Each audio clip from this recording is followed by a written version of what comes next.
नमो भगवते तस्मै कृष्णायाद्भुतकर्मणे रूपनाम विवेदेन जगत्कीर्तियो यतः सच्चिदानन्दरूपाय विश्वोत्पत्त्यादिहेतवे तापत्रय विनाशाय श्रीकृष्णाय वयं नुमः। श्रीमद्भागवत महापुराण एकादश स्कंध 18वां अध्याय। वानप्रस्थ और सन्यासी के धर्म। भगवान श्री कृष्ण कहते हैं, प्रिय उद्धव, यदि गृहस्थ मनुष्य वानप्रस्थ आश्रम में जाना चाहे तो अपनी पत्नी को पुत्रों के हाथ सौंप दे अथवा अपने साथ ही ले ले और फिर शांत चित्त से अपनी आयु का तीसरा भाग वन में ही रहकर व्यतीत करे। उसे वन के पवित्र कंदमूल और फलों से ही शरीर निर्वाह करना चाहिए। वस्त्र की जगह वृक्षों की छाल पहने अथवा घास पात और मृगछाला से ही काम निकाल ले। केश, रोए, नख और मूछ दाढ़ी रूप शरीर के मल को हटावे नहीं। दातुन न करे, जल में घुसकर त्रिकाल स्नान करे और धरती पर ही पड़ रहे। ग्रीष्म ऋतु में पंचाग्नि तपे, वर्षा ऋतु में खुले मैदान में रहकर वर्षा की बौछार सहे, जाड़े के दिनों में गले तक जल में डूबा रहे। इस प्रकार घोर तपस्या में जीवन व्यतीत करे। कंदमूलों को केवल आग में भूनकर खा ले अथवा समयानुसार पके हुए फल आदि के द्वारा ही काम चला ले। उन्हें कूटने की आवश्यकता हो तो ओखली में या सिल पर कूट ले, अन्यथा दांतों से ही चबा चबा कर खा ले। वानप्रस्थाश्रमी को चाहिए कि कौन सा पदार्थ कहाँ से लाना चाहिए, किस समय लाना चाहिए, कौन कौन पदार्थ अपने अनुकूल हैं, इन बातों को जानकर अपने जीवन निर्वाह के लिए स्वयं ही सब प्रकार के कंदमूल फल आदि ले आवे। देश काल आदि से अनभिज्ञ लोगों से लाए हुए अथवा दूसरे समय के संचित पदार्थों को अपने काम में न ले।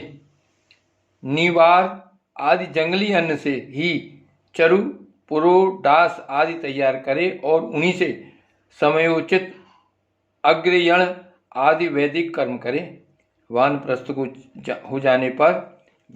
हो जाने पर वेद पशुओं द्वारा मेरा यजन न करे।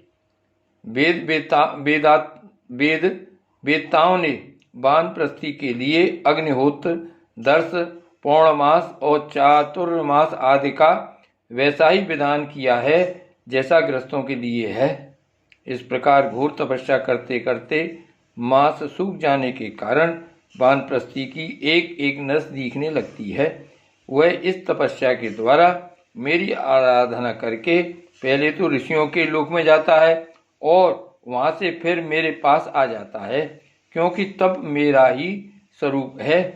प्रिय उद्धव, जो पुरुष बड़े कष्ट से किए हुए और मोक्ष देने वाली इस महान तपस्या को स्वर्ग, ब्रह्मलोक आदि छोटे मोटे फलों की प्राप्ति के लिए करता है, उससे बढ़कर मूर्ख और कौन होगा। इसलिए तपस्या का अनुष्ठान निष्काम भाव से ही करना चाहिए।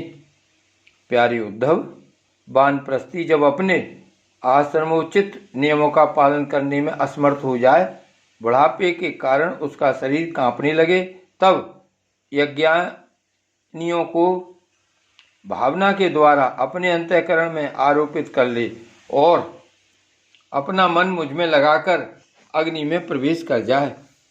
यह विधान केवल उनके लिए है जो विरक्त नहीं हैं। यदि उसकी समझ में यह बात आ जाए कि काम कर्मों से उनके फल स्वरूप जो लोग प्राप्त होते हैं वे नरकों के समान ही दुखपूर्ण हैं और मन में लोक परलोक से पूरा वैराग हो जाए, तो विधिपूर्वक यज्ञाग्नियों का परित्याग करके संन्यास ले ले। जो वानप्रस्थी सन्यासी होना चाहे वह पहले वेद के अनुसार 8 प्रकार के श्राद्ध और प्रजापत्य यज्ञ से मेरा यजन करे। इसके बाद अपना सर्वस्व ऋत्विज को दे दे। यज्ञाग्नि को अपने प्राणों में लीन कर ले और फिर किसी भी स्थान, वस्तु और व्यक्तियों के अपेक्षा न रखकर स्वच्छंद विचरण करे। उद्धव जी, जब ब्राह्मण संन्यास लेने लगता है तब देवता लोग स्त्री पुत्र आदि सगे संबंधियों का रूप धारण करके उसके संन्यास ग्रहण में विघ्न डालते हैं। वे सोचते हैं कि अरे, यह तो हम लोगों की अवहेलना कर हम लोगों को लांघकर परमात्मा को प्राप्त होने जा रहा है।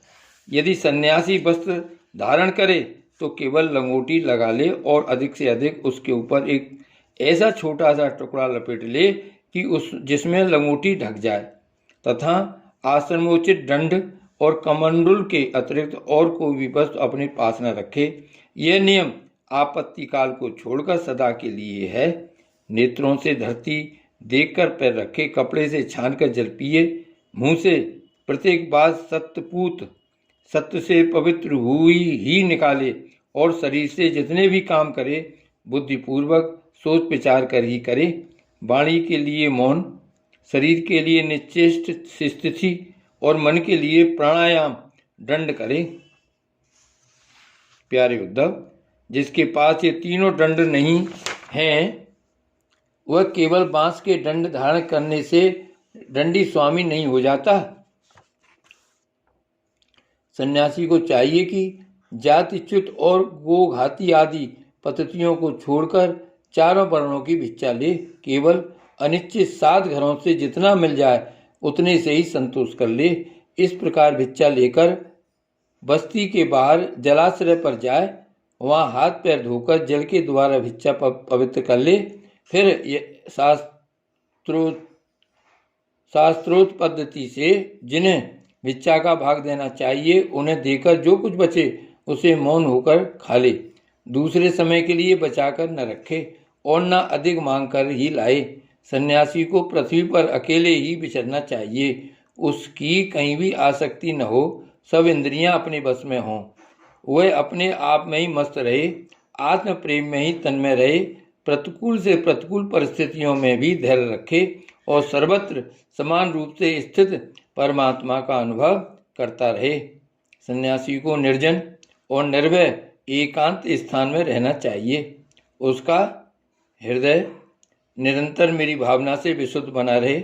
वह अपने आप को मुझसे अभिन्न और अद्वितीय अखंड के रूप में चिंतन करे।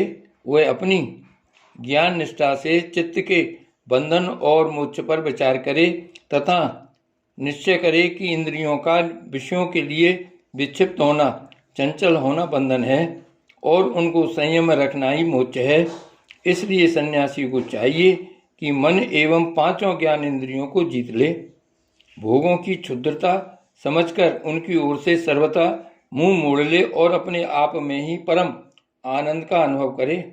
इस प्रकार वह मेरी भावना से भरकर पृथ्वी में विचरता रहे।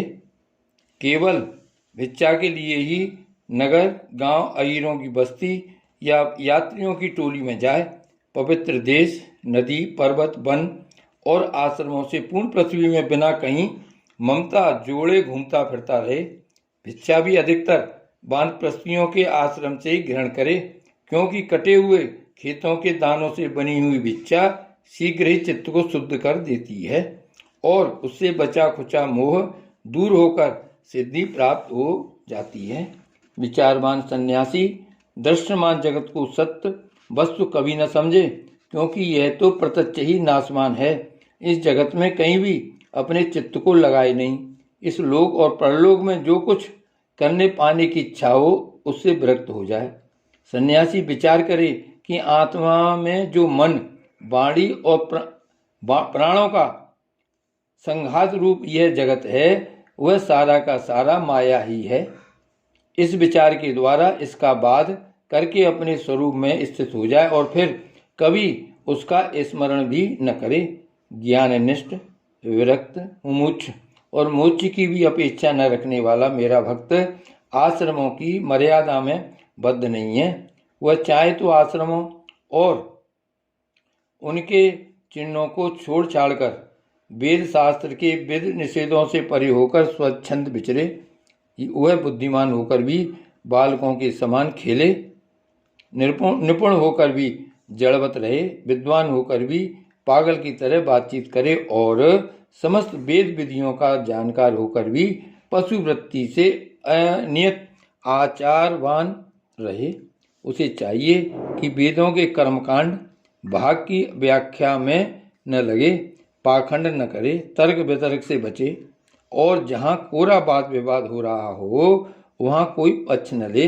वह इतना धैर्यवान हो कि उसके मन में किसी भी प्राणी से उद्वेग न हो और वह स्वयं भी किसी प्राणी को उद्विग्न न करे।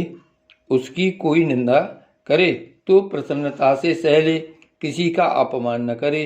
फिर प्रिय उद्धव, सन्यासी इस शरीर के लिए किसी से भी बैर न करे। ऐसा बैर तो पशु करते हैं। जैसे एक ही चंद्रमा जल से भरे हुए विभिन्न पात्रों में अलग अलग दिखाई देता है, वैसे ही एक ही परमात्मा समस्त प्राणियों में और अपने में भी स्थित है। सबकी आत्मा तो एक है ही, पंचभूतों से बने हुए शरीर भी सबके एक ही हैं, क्योंकि सब पांच भौतिक ही होते हैं। ऐसी अवस्था में किसी से भी बैर विरोध करना अपना ही बैर विरोध है।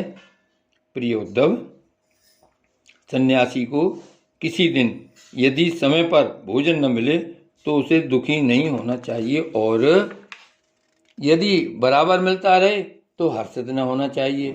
उसे चाहिए कि वह धैर्य रखे, मन में हर्ष और विषाद दोनों प्रकार के विकार न आने दे, क्योंकि भोजन मिलना और न मिलना दोनों ही प्रारब्ध के अधीन हैं। भिक्षा अवश्य मांगनी चाहिए, ऐसा करना उचित ही है, क्योंकि भिक्षा से ही प्राणों की रक्षा होती है। प्राण रहने से ही तत्व का विचार होता है और तत्व विचार से तत्व ज्ञान होकर मुक्ति मिलती है। सन्यासी को प्रारब्ध के अनुसार अच्छी या बुरी जैसी भी भिक्षा मिल जाए उसी से पेट भर ले।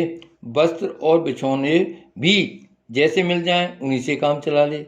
उनमें अच्छेपन या बुरेपन की कल्पना न करे।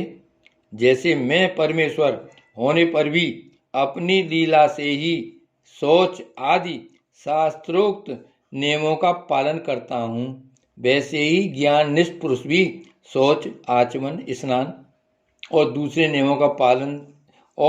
नियमों का लीला से ही आचरण करे। वह शास्त्र विधि के अधीन रहे। वह शास्त्र विधि के अधीन होकर विधि किंकर होकर न करे, क्योंकि ज्ञाननिष्ठ पुरुष का भेद की प्रतीति ही नहीं होती। क्योंकि ज्ञाननिष्ठ पुरुष को भेद की प्रतीति ही नहीं होती।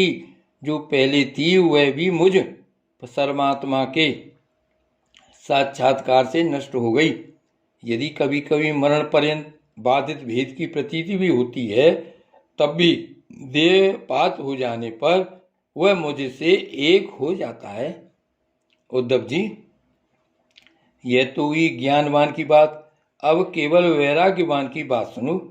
जितेंद्रिय पुरुष जब यह निश्चय हो जाए कि संसार के विषयों के भोग का फल दुखी दुख है, तब वह विरक्त हो जाए और यदि वह मेरी प्राप्ति के साधनों को न जानता हो तो भगवत चिंतन में तन्मय रहने वाले ब्रह्मनिष्ठ सदगुरु की शरण ग्रहण करे। वह गुरु की दृढ़ भक्ति करे, श्रद्धा रखे और उनमें दोष कभी न निकाले। जब तक ब्रह्म का ज्ञान हो तब तक बड़े आदर से मुझे ही गुरु के रूप में समझता हुआ उनकी सेवा करे। किंतु जिसने पांच इंद्रियां और मन इन छयों पर विजय नहीं प्राप्त की है, जिसके इंद्रिय रूपी घोड़े और बुद्धि रूपी सारथी बिगड़े हुए हैं और जिसके हृदय में न ज्ञान है और न तो वैराग, वह यदि त्रिदंडी सन्यासी का वेश धारण कर पेट पालता है तो वह सन्यास धर्म का सत्यानाश ही कर रहा है और अपने पूज्य देवताओं को, अपने आप को और अपने हृदय में स्थित मुझको ठगने की चेष्टा करता है। अभी उस वेश मात्र के सन्यासी की वासनाएं छिड़ी नहीं हुई हैं, इसलिए वह इस लोक और परलोक दोनों से हाथ धो बैठता है। सन्यासी का मुख्य धर्म है शांति और अहिंसा। वानप्रस्थी का मुख्य धर्म है तपस्या और भगवत भाव। गृहस्थ का मुख्य धर्म है प्राणों की रक्षा और यज्ञ भाग अथवा ब्रह्मचारी का मुख्य धर्म है आचार्य की सेवा। गृहस्थ भी केवल ऋतुकाल में ही अपनी स्त्री का सहवास करे, उसके लिए भी ब्रह्मचर्य, तपस्या, शौच, संतोष और समस्त प्राणियों के प्रति प्रेम भाव ये मुख्य धर्म हैं। मेरी उपासना तो सभी को करनी चाहिए। जो पुरुष इस प्रकार अनन्य भाव से अपने वर्णाश्रम धर्म के द्वारा मेरी सेवा में लगा रहता है और समस्त प्राणियों में मेरी भावना करता रहता है, उसे मेरी अविचल भक्ति प्राप्त हो जाती है। उद्धव जी, मैं संपूर्ण लोकों का एकमात्र स्वामी, सबकी उत्पत्ति और प्रलय का परम कारण ब्रह्म हूँ। नित्य निरंतर बढ़ने वाली अखंड भक्ति के द्वारा वह मुझे प्राप्त कर लेता है। इस प्रकार वह गृहस्थ अपने धर्म पालन के द्वारा अंतःकरण को शुद्ध करके मेरे ऐश्वर्य को, मेरे स्वरूप को जान लेता है और ज्ञान विज्ञान से संपन्न होकर शीघ्र ही मुझे प्राप्त कर लेता है। मैंने तुम्हें यह सदाचार रूप वर्णाश्रमियों का धर्म बतलाया है। यदि इस धर्मानुष्ठान में मेरी भक्ति का पुट लग जाए तब तो इससे अनायासी परम कल्याण स्वरूप मोक्ष की प्राप्ति हो जाए। साधु स्वभाव उद्धव, तुमने मुझसे जो प्रश्न किया था उसका उत्तर मैंने दे दिया और ये बतला दिया कि अपने धर्म का पालन करने वाला भक्त मुझ पर, अपने धर्म का पालन करने वाला भक्त मुझ पर ब्रह्म स्वरूप को किस प्रकार प्राप्त होता है। श्री भागवत भगवान की जय। श्री वल्लभाधीश की जय। श्री गोवर्धननाथ की जय। श्री श्याम स्वरूप यमुने महारानी की जय।